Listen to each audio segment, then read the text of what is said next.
Welcome to JD के maths. मैं जीतन। आज की क्लास में हम बात करेंगे प्रश्नावली 5.1 के पहले के हम सभी सवालों को सॉल्व कर चुके हैं। ये क्लास नंबर तीसरी है। इसके पहले हम 2 क्लास ले चुके हैं।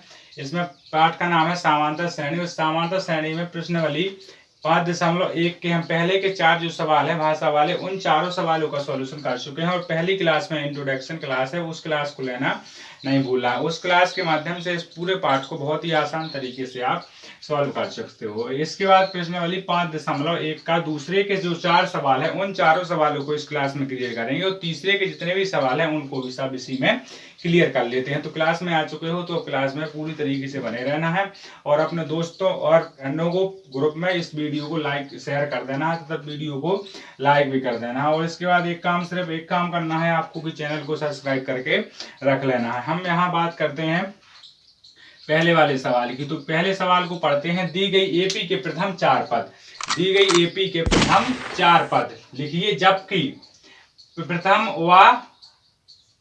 और सर्वांतर डी।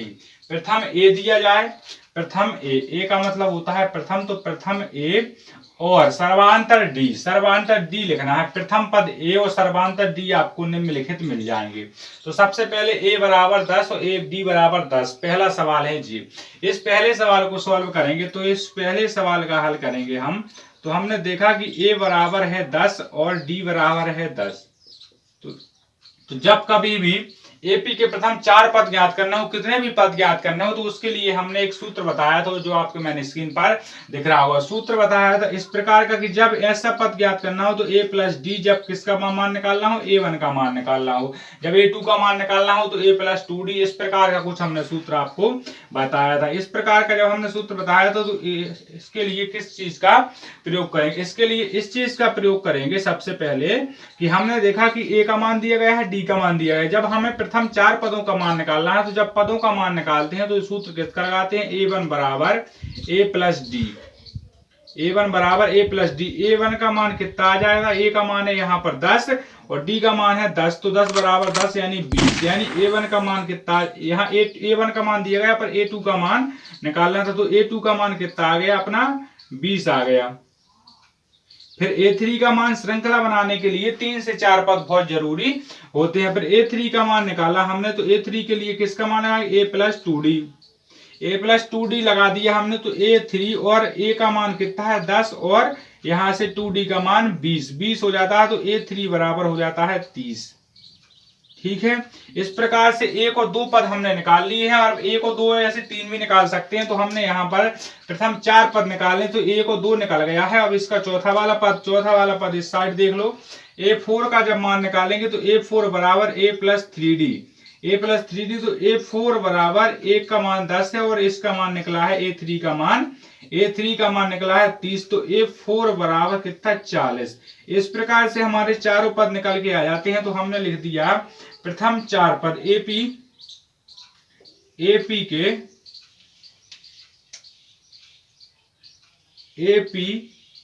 के प्रथम 4 पद, तो प्रथम 4 पद कौन कौन से हैं यहाँ पर, 10, 20, 30, 40।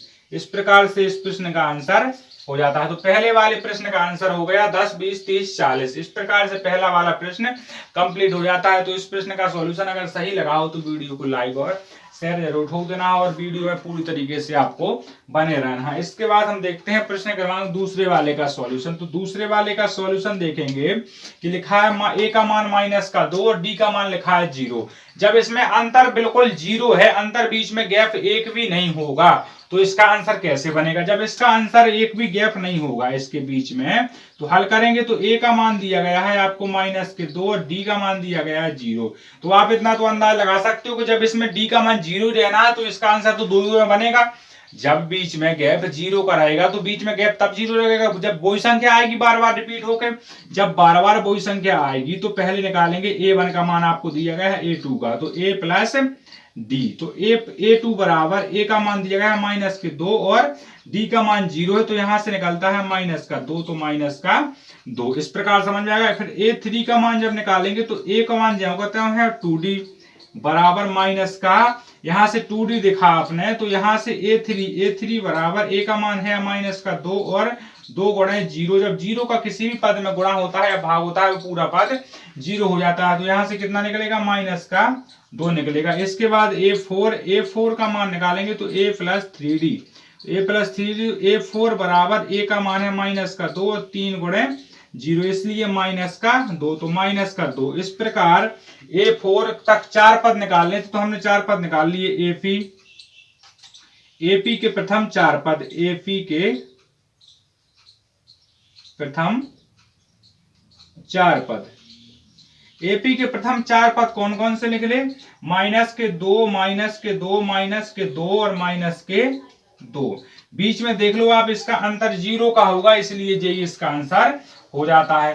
तो पहले का सॉल्यूशन हो चुका है, दूसरे का सॉल्यूशन हो चुका है पूरी तरीके से, बोर्ड पर पूरा दिख रहा है। तो इसको आपको एक बार नोट कर लेना है, या नोट नहीं किया है तो इसका स्क्रीनशॉट ले लेना है। इसके बाद बात करते हैं प्रश्न क्रमांक हम दूसरे के तीसरे की तरफ। तो दूसरे का जो तीसरा वाला सवाल आपको मिलेगा वो इस प्रकार से, ये लिख गया तो इसको हम यहाँ से बिल्कुल हटा देते हैं, इसको यहाँ से बिल्कुल साफ कर दिया हमने। अब दूसरे का प्रश्न क्रमांक डालो, दूसरे का तीसरा। अगर आप किताब लिए बैठे हो तो किताब में देख लेना है दूसरे का तीसरा वाला सवाल। तो दूसरे का तीसरा वाला सवाल कुछ इस प्रकार से है, हम लिख रहे हैं बोर्ड पे, आपको मैंने स्क्रीन पर लिख जाएगा इस प्रकार से। पहले का तीसरा वाला जो सवाल होगा वो दिया गया है a बराबर 4 और d बराबर माइनस के 3। a बराबर 4 और d बराबर माइनस के 3। और चौथा वाला सवाल इस प्रकार से मिला, बराबर a बराबर माइनस का 1 और d बराबर 1/2, d बराबर 1/2 और a बराबर माइनस का 1। इस प्रकार से ये चारों सवाल आपको मिल जाते हैं। जब ये चारों सवाल मिल जाते हैं तो इस वाले को, तीसरे के सवाल को करेंगे सॉल्व। तो इसको हल किया जैसे हमने पहले किया उसी प्रकार से। a का मान 4 है और बीच का उनका सर्वांतर निकलेगा, वो सर्वांतर d है, तो d का मान दिया गया है 3। तो आपको सीधे सीधे दिमाग लगा लेना, जब d का मान 3 दिया गया तो इनके बीच में माइनस के 3 का गैप होना चाहिए। तो यहाँ पर हमने देखा हल किया तो a बराबर तो है 4 और d बराबर है माइनस के 3। तो यहाँ से हमने a1 का मान दिया गया तो a2 का निकालेंगे तो a2 बराबर कितना हो जाएगा, a प्लस d। तो यहाँ पर a2 बराबर माइनस का, यहाँ 4 तो दिया गया है a का मान, पर यहाँ प्लस की जगह प्लस का चिन्ह होगा तो माइनस के 3। जब कोष्टक खुलेगा तो माइनस का चिन्ह हो जाएगा तो काय का बचेगा, 1 बचेगा, काय का प्लस का 1 बचेगा। तो a2 का मान आ जाता है a। फिर a3 का मान निकालेंगे, जब a3 का मान निकाला तो a प्लस 2d।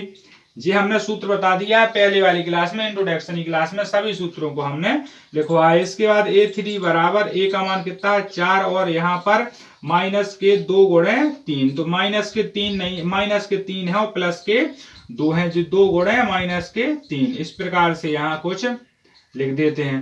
तो a3 बराबर मान कितना आ जाएगा, 4 तो ज्यों कितने और माइनस के 6, तो a3 का मान आ जाता है माइनस के 2। इस प्रकार से a1 a2 a3 का मान निकाला था। फिर यहाँ देखते हैं a4 का, हमने a4 का मान निकाला तो a4 का मान a प्लस 3d। तो a का मान तो आपको पता है कि 4 है, पर यहाँ प्लस का प्लस लगा देना है और 3 का 3 गुणे माइनस के 3। तो a4 बराबर कितना आ जाता है, 4 प्लस माइनस का 9, यानी a4 बराबर कितना, माइनस का 5। इस प्रकार से अपने चारों पद निकाल आते हैं, पहला दूसरा तीसरा। तो ये यहाँ से पहला और यहाँ से दूसरा, जी पहला तो ये है पूरा सबसे पहले, फिर दूसरा यहाँ से चौथा। तो प्रथम 4 पद निकालने थे तो हमने लिख दिया AP के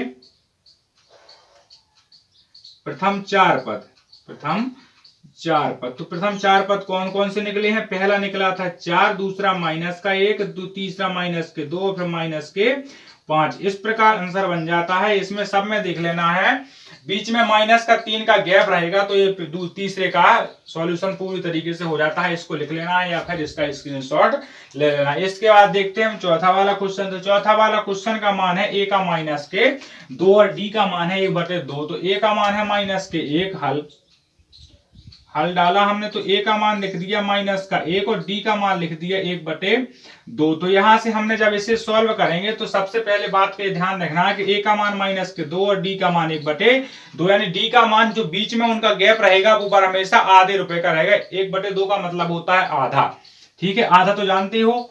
50 पैसा। इसके बाद हमने देखा कि A2 का मान, जब ए कभी भी 4 पद हो या कोई भी पद का मान निकालना हो तो उसके लिए हमने सूत्र बता दिया है पहली क्लास में, उसकी डिस्क्रिप्शन बॉक्स में लिंक लगी है पहली वाली क्लास की। A प्लस डी, तो हमने A2 बराबर देखा कि A का मान तो माइनस का 1 है प्लस 1/2 है। इस प्रकार की कोई भिन्न बन जाती है तो इस भिन्न को सॉल्व कैसे करेंगे, ये आपसे सॉल्व करते बनना चाहिए। 1 यहाँ पर है और यहाँ पर 1/2 है, तो कितना 2 आ जाता है इसका एलसीएम, माइनस के 2 प्लस का 1 यानी कितना माइनस का 1/2। तो पहले वाले A2 का मान आता है 1/2, तो 1/2 ये 1/2 इसलिए आया क्योंकि माइनस के बड़े हैं और प्लस के छोटे हैं। इस प्रकार से हो जाता है किसका मान, A2 का मान। यहां से A3 का मान निकालेंगे तो A प्लस 2D लिख देते हैं। तो A3 का मान निकालना है तो A का मान कितना दिया गया है आपको, A का मान है माइनस का 1 और प्लस 2 गुणे 1/2, ये आपको पता होना चाहिए। तो 1 और 1 से हमने इसे काट दिया, 2 से 2 कट जाएंगे तो कितना हो जाएगा 1। जब 1 का 1 में जाएगा तो बच जाएगा कितना, 0 बचेगा, ये आपको पता होना चाहिए, 0 बच जाता है। इस प्रकार फिर देखते हैं A4 का मान, तो A4 का निकाला तो A प्लस 3D, जब A4 का निकाला तो A4 बराबर A का मान कितना है माइनस का 1 और प्लस 3 गुणे 1/2, इस प्रकार से हो जाता है। तो A4 बराबर माइनस का 1 और प्लस का प्लस 3/2, इस प्रकार से बन जाती है भिन्न, तो 2 आ जाता है इसका एलसीएम, 2 कम 2 और माइनस का 2 प्लस का 3, तो कितना बच जाता है प्लस का 1/2। इस प्रकार से कुछ अंतर बन जाते हैं। तो चारों मान निकल आते हैं, पर यहाँ पर समांतर श्रेणी में चारों मान निकलते हैं। एक निकलता है आपका माइनस का 1, आधे का अंतर है आधे का, तो माइनस का 1 का आधे माइनस का 0.2, उसका भी आधा हुआ कम तो 1, उसका आधा हुआ तो 1, पूरा 1 आ जाता है। इस प्रकार से यहाँ AP बना देना है। AP के प्रथम 4 पद, AP के प्रथम 4 पद, प्रथम 4 पद है, पहला माइनस का 1, फिर माइनस का 1/2, इसका आधा 0, इसका आधा 1/2, तो जे इसका आंसर आ जाता है। तो अगर पहले के दूसरे के चारों क्वेश्चनों का सॉल्यूशन सही लगाओ तो वीडियो को लाइक और शेयर जरूर कर देना। इसके बाद देखते हैं हम पहले के तीसरे वाले, तो पहले के जो तीसरे प्रश्न क्रमांक तीसरे का सॉल्यूशन देखेंगे वो अगली क्लास में देखेंगे, प्रश्न क्रमांक तीसरे का। सो तीसरे के जो जितने भी सवाल है उसी क्लास में पूरे कवर हो जाएंगे। तो वीडियो सही लगाओ, क्लास का सॉल्यूशन सही लगाओ तो वीडियो को लाइक और शेयर जरूर कर देना। उस अगले वाले वीडियो की लिंक डली है डिस्क्रिप्शन बॉक्स में, तो वहां से उस वीडियो को भी देख लेना है।